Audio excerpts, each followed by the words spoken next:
March 6, 2025 current affairs చూద్దాం. Taurus కేఈపీడీ 350 క్షిపణిని Germany మరియు ఏ దేశం సంయుక్తంగా అభివృద్ధి చేశాయి? Sweden, China, Japan, Australia. Answer option ఏ స్వీడన్. స్వీడన్ తన Gripen fighter జెట్ల long range strike సామర్థ్యాలను పెంపొందించుకోవడానికి టారస్ కేఈపీడీ 350 క్రూయిజ్ క్షిపణిని ఎంచుకుంది. టారస్ కేఈపీడీ 350 అనేది లోతైన, చొచ్చుకుపోయే మరియు అధిక ఖచ్చితత్వ దాడుల కోసం రూపొందించబడిన గాలి నుండి ప్రయోగించబడే ఖచ్చితత్వంతో కూడిన క్షిపణి. టారస్ కేఈపీడీ 350 క్షిపణిని జర్మనీ మరియు స్వీడన్ మధ్య జాయింట్ వెంచర్ ద్వారా ప్రత్యేకంగా టారస్ సిస్టమ్స్ జీఎంబీహెచ్ ద్వారా అభివృద్ధి చేయబడింది. ఇది ఎంబీడీఏ డ్యూచ్లాండ్, జీఎంబీహెచ్ జర్మనీ మరియు సాబ్ బోఫార్డ్స్ డైనమిక్స్ స్వీడన్ మధ్య భాగస్వామ్యం. ఈ క్షిపణి దట్టమైన వాయు రక్షణ వ్యవస్థలను దాటవేయగలదు మరియు భారీగా బలవర్ధకమైన భూ లక్ష్యాలను నాశనం చేయగలదు. ఇది 2005 నుండి కార్యాచరణ సేవలో ఉంది మరియు దీనిని జర్మనీ, స్పెయిన్ మరియు దక్షిణ కొరియా వైమానిక దళాలు ఉపయోగిస్తున్నాయి. వార్తల్లో కనిపించే మలబార్ సివెట్ భారతదేశంలోని ఏ ప్రాంతానికి చెందినది? లడఖ్, పశ్చిమ కనుమలు, ఈశాన్య, తూర్పు కనుమలు. Answer option B Western Ghats. పశ్చిమ కనుమలు. తిరుమల సమీపంలోని శేషాచలం అడవులలో సాధారణంగా కనిపించే అరుదైన సివెట్ పిల్లి ఇటీవల ఆంధ్రప్రదేశ్లోని గుంటూరు జిల్లాలోని తాడేపల్లిలో కనిపించింది. సివెట్లు వివర్రిడే కుటుంబానికి చెందినవి. ఇందులో జెనెట్లు, ఓయన్లు మరియు లిన్సాంగ్లు ఉన్నాయి. ఆఫ్రికా, దక్షిణ ఐరోపా మరియు ఆసియా అంతటా దాదాపు 15 నుంచి 20 జాతుల సివెట్లు కనిపిస్తాయి. భారతదేశంలో 8 అడవి సివెట్ జాతులు ఉన్నాయి. కామన్ పామ్ సివెట్లు మరియు స్మాల్ ఇండియన్ సివెట్లు దేశవ్యాప్తంగా కనిపిస్తాయి. పశ్చిమ కనుమలకు చెందిన మలబార్ లార్జ్ స్పాటెడ్ సివెట్ అరుదైనది మరియు ఐయుసిఎన్ రెడ్ లిస్ట్ కింద తీవ్రంగా అంతరించిపోతున్నదిగా వర్గీకరించబడింది.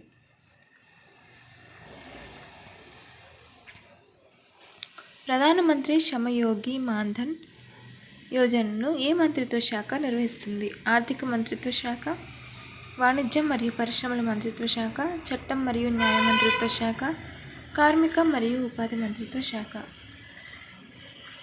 ఆన్సర్ ఆప్షన్ డి కార్మిక మరియు ఉపాధి మంత్రిత్వ శాఖ. ప్రధానమంత్రి శ్రమయోగి మాన్ధన్ యోజన 60 ఏళ్ల తర్వాత అసంఘటిత రంగ కార్మికులకు నెలవారీ పెన్షన్ అందిస్తుంది. ఇది 15,000 రూపాయల వరకు సంపాదించే కార్మికులకు కనీసం 3,000 రూపాయల నెలవారీ పెన్షన్ను నిర్ధారిస్తుంది. వీధి వ్యాపారులు, గృహ కార్మికులు మరియు వ్యవసాయ కార్మికులతో సహా భారతదేశ జీడీపీలో దాదాపు 50% వాటాను అందించే అసంఘటిత కార్మికుల కోసం ఈ పథకం ఉద్దేశించబడింది. డిసెంబర్ 2024 నాటికి 30.51 కోట్లకు పైగా అసంఘటిత కార్మికులు ఈ శ్రమ్ పోర్టల్లో నమోదు చేసుకున్నారు. ఇది 2019 తాత్కాలిక బడ్జెట్లో ప్రారంభించబడింది.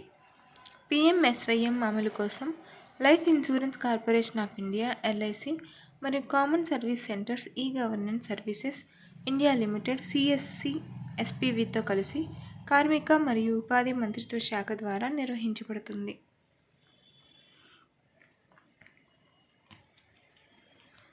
అంతర్జాతీయ నిరాయుధీకరణ మరియు అణ్వస్త్ర వ్యాప్తి నిరోధక అవగాహన దినోత్సవాన్ని ఏటా ఏ రోజున జరుపుకుంటారు? మార్చి 3, మార్చి 4, మార్చి 5, మార్చి 6. ఆన్సర్ ఆప్షన్ సి మార్చి 5. అంతర్జాతీయ నిరాయుధీకరణ మరియు అణ్వస్త్ర వ్యాప్తి నిరోధక అవగాహన దినోత్సవాన్ని ప్రతి సంవత్సరం మార్చి 5న జరుపుకుంటారు. ముఖ్యంగా యువతలో అవగాహనను ప్రోత్సహించడానికి 2022లో ఐక్యరాజ్యసమితి జనరల్ అసెంబ్లీ యుఎన్జిఏ దీన్ని స్థాపించింది. అణు, రసాయన మరియు జీవ ఆయుధాల వంటి సామూహిక విధ్వంసక ఆయుధాలు WMDలు నుండి వచ్చే ముప్పులను ఈరోజు హైలైట్ చేస్తుంది. ఈ చొరవ 2021లో ఒక తీర్మాన ప్రతిపాదనతో ప్రారంభమైంది మరియు డిసెంబర్ 7, 2022న అధికారికంగా గుర్తించబడింది. ప్రపంచ శాంతి మరియు భద్రతను నొక్కి చెబుతూ మొదటి ఆచారం మార్చి 5, 2023న జరిగింది.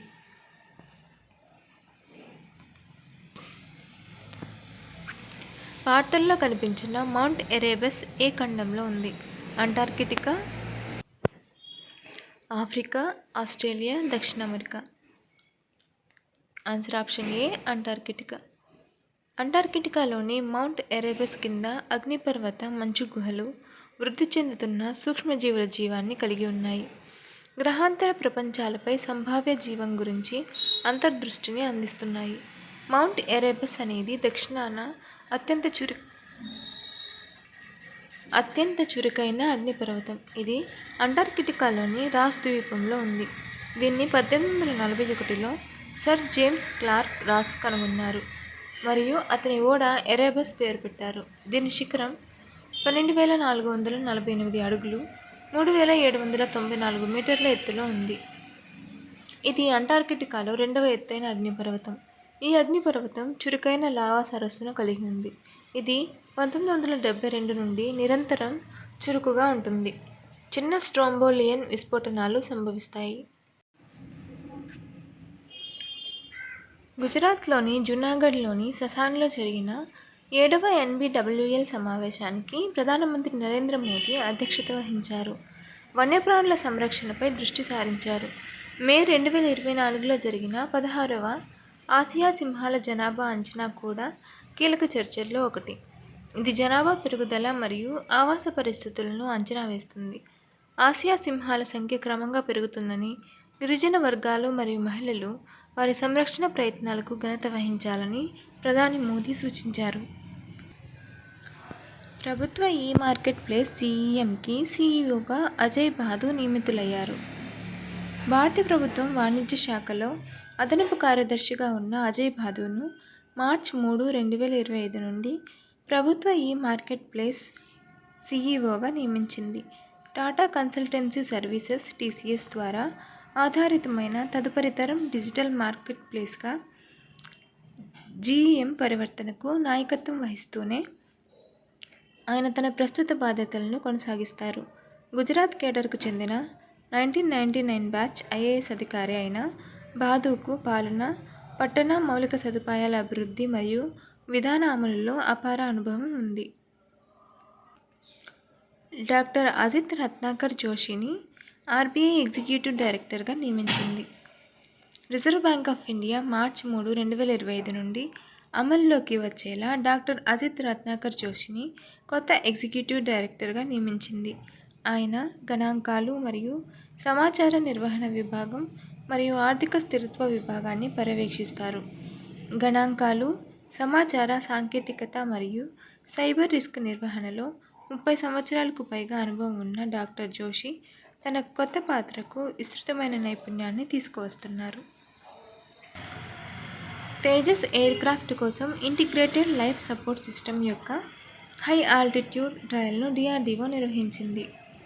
Defence Research and Development Organisation light combat aircraft LCA Tejas కోసం స్వదేశీ ఇంటిగ్రేటెడ్ లైఫ్ సపోర్ట్ సిస్టమ్ యొక్క అధిక ఎత్తు పరీక్షను విజయవంతంగా నిర్వహించింది.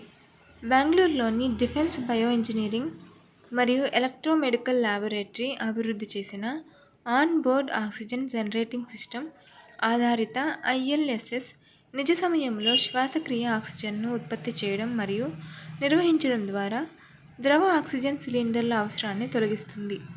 50,000 అడుగుల ఎత్తులో నిర్వహించిన ఈ ట్రయల్ తీవ్రమైన పరిస్థితుల్లో దాని సామర్థ్యాన్ని ధృవీకరించింది. MiG-29K వంటి ఇతర విమానాల్లో దాని ఏకీకరణకు మార్గం సుగమం చేసింది. టేబుల్ టెన్నిస్ నుంచి రిటైర్ కానున్న శరత్ కమల్.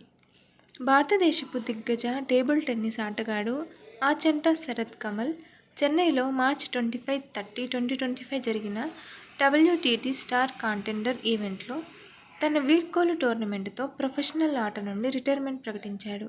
10 సార్లు జాతీయ ఛాంపియన్ మరియు 5 సార్లు ఒలింపియన్ అయిన 42 ఏళ్ల ఆయన కామన్వెల్త్ గేమ్స్, ఆసియా గేమ్స్ మరియు ఒలింపిక్స్లో రాణించి అద్భుతమైన కెరీర్ను కలిగి ఉన్నారు. గాయాలు మరియు పరిపాలనా అడ్డంకులు వంటి సవాళ్లు ఉన్నప్పటికీ అతని స్థితిస్థాపకత అతన్ని భారత క్రీడల్లో గౌరవనీయమైన వ్యక్తిగా చేసింది. పదవీ విరమణ తర్వాత అతను కోచింగ్, పరిపాలన మరియు అథ్లెట్ అభివృద్ధి ద్వారా తోడ్పడాలని యోచిస్తున్నాడు. ఖేలో ఇండియా పారా గేమ్స్ 2025 పారా అథ్లెట్లకు ఒక గొప్ప క్రీడా కార్యక్రమం. ఖేలో ఇండియా పారా గేమ్స్ KIPG 2025 మార్చ్ 2027 వరకు న్యూఢిల్లీలో జరగనుంది. ఇందులో 2024 పారిస్ పారాలింపిక్స్ మరియు 2022 ఆసియా పారా గేమ్స్ నుండి అత్యుత్తమ ప్రదర్శనకారులతో సహా 1230 మంది పారా అథ్లెట్లు పాల్గొంటారు.